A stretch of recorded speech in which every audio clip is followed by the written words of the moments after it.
Nos vamos con la siguiente recomendación, Honda Odyssey. El cliente dice, mi carro brinca hacia arriba y hacia abajo. Mire pues, ¿cuál es el problema? Porque es importante hacer un diagnóstico siempre. Mire pues, vea usted. Primer problema, mire, de este lado.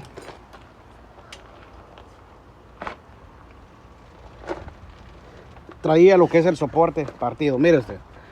Este tenemos que conseguirlo con lo que es en el dealer. Ya está instalado. El de este lado.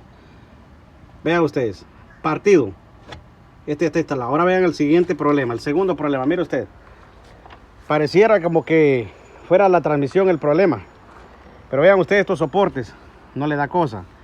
No le da escalofrío. Mire, esto es lo que mantiene que el motor no brinque así hacia arriba ni hacia abajo. Así, mire. Así. Entonces, ¿qué es lo que pasa acá? Mire, no le da cosa. No le da escalofríos. Pensar que le vayan a decir que posiblemente sea la transmisión el problema y el problema vaya a ser esto. Entonces, vea usted. Dos problemas se dan al cliente. Mire, aquí le vamos a tener la evidencia de dónde está el problema. Mire, aquí, mira papayito, aquí mira mamadita. 240-354-8897. Aquí está el problema. Mire, ya el de la transmisión ya está instalado. Ahora vamos a instalar el soporte del motor nuevito de paquete. Ahí está, mire. En ningún momento, en ninguna circunstancia tiene que estar partido.